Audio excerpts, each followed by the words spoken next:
Për nder të dëshmorëve Kavajas në luftën e Shkodrës tetor 1912-1913 u zhvillua simpoziumi i cili nisi me intonimin e himnit kombëtar dhe 1 minutë heshtje në nderim të dëshmorëve duke krijuar një atmosferë solemne dhe respekti për ata që dhanë jetën për lirinë e vendit. Aktiviteti mblodhi figura të shquara të jetës kulturore dhe akademike, studiues shkrimtar familjar të dëshmorëve, përfaqësues të lartë të Bashkisë së Kavajës, klerik fetar dhe ish presidentin Alfred Mojsiu. Të gjithë folësit nënvizuan rolin dhe kontributin e jashtëzakonshëm të Kavajës në mbrojtjen e trojeve shqiptare, jo vetëm në Shkodër, por edhe në betejat të tjera brenda dhe jashtë kufive përfshirë Kosovën. Studiues si Xhafer Xhihani solli në vëmendje ngjarjet dhe personazhet e asaj periudhe. Fjalët e tyre ishin thirrje për liri. Ata lanë një testament që ne nuk duhet ta harrojmë. Ai ndër të tjera risolli gjithashtu në diskutim figurën e Esat Pashtoptanit, një personazh kyç dhe shpesh i debatuar i lidhur ngushtë me betejën për Shkodrën dhe zhvillimet politike të fillimshekullit. Mali ziu shumë me gjithë anët e kufirit, por përqendrimet më të patë kanë e anës së malit, duke djegur dhe shkatruar gjithçka gjenin përpara. Dhe kështu pa pengesa arritën Muriqan. Tu vun topën në drejtim të punës, fushën e Prekësaj në Shënjesër, morën dhe brigjit e Drinit. Pa pengesa arritën forcat e Këmbësërisë deri në Doragjat. Ushtria e tyre nuk donte të dorëzohej, ishte fortifikuar nga Taraboshi e Kraja e deri te fusha Shtoj.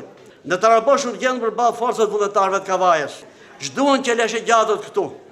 Për të luftuar kundër nesh, Kavaja e tyre është kaq larg kërkesave tona territoriale. Qenkën dhe shumë trima e nuk paskën frikë vdekin. Në ndihmë Kavajës erdhi njësi e vogël ushtarake efektive turke me krye Sadetin Beun, i cili duke komanduar 3 batalione dhe një kompani me Tarlozës, në këtë betejë Sadetin u plagos rënd pas vdiq. Ajo varros me nderimet të nesme. Kjo mbrojtje heroike e shpëtoi Taraboshin. Këtu pushkët u lanë me njanë e përleshit të bën trup për jeta për vdekje. Të dhënën zyrtarë Osmanit bëjnë fjalë për 800 malazis dhe 27 shqiptare turk të vrarë. Historia e kontributit të trevës Kavajës është nga më të lavdishme të historisë së kombit tonë. Kontribut për ngritjen e flamurin Kavajë me 27 nëndori 1912 dhe përcjelljen e Ismail Qamalit në ditën e shpalljes së pavarësisë me 28 nëndori 1912. 3. Lufta e Shkodrës e vitit 1912-1913. 4. Lufta e Vlorës e vitit 1920. Në gjithë këto ka pas batalione Kavajës. Pritje me armë që bëj Italisë fashiste në 7 prill 1939. Rezulton se kurore emblemës së stemës së trevës Kavajës duhet kishte 5 yjet bardh ose blu, për afro 60 vjet. Je i bie kështu që populli trevës sonë është armatosur mesatarisht çdo 12 vjet për të bërë ta dhëon nga pushtuesit e huaj. Kontribut për ngritjen e flamurin Kavajë me 27 nëndori 1912 dhe përcjelljen e Ismail Qamalit në ditën e shpalljes së pavarësisë me 28 nëndori 1912. 3. Lufta e Shkodrës e vitit 1912-1913. 4. Lufta e Vlorës e vitit 1920. Në gjithë këto ka pas batalione Kavajës.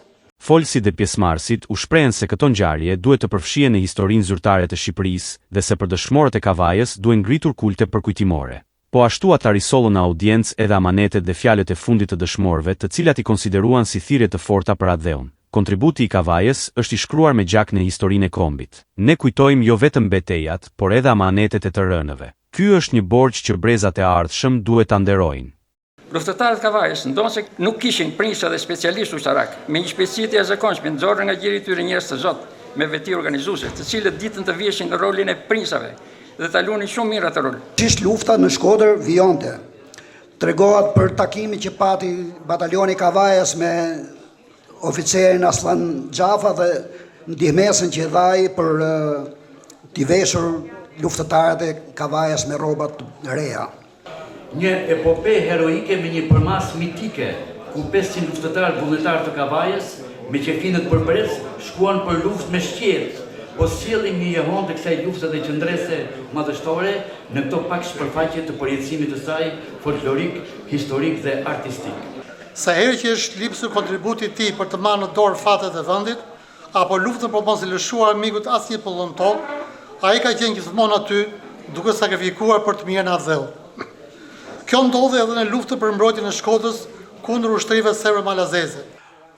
Luftëtarët shumica të ri nuk i lëshuan armët nga dora, në llogorën e të borën shi me serbo-malazezët ja bën fora.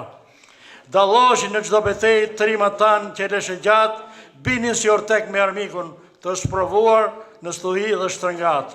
Simpoziumi u vlerësua si një akt domethënës për përjetësimin e kontributit të Kavajës në luftën e Shkodrës, duke kthyer këtë trev në një pjesë të pandartë të historisë patriotike shqiptare. Organizatorët nënvizuan se nderimi i dëshmorëve është një nder për të gjithë qytetin dhe kombin shqiptar. Ky aktivitet historik i Kavajës synon të ruajë për brezat e ardhshëm kujtesën e veprës së vullnetarëve dhe të gjithë shqiptarëve që dhanë jetën për mbrojtjen e trojeve kombëtare, duke forcuar ndërgjegjen patriotike dhe dashurinë për atë dheun.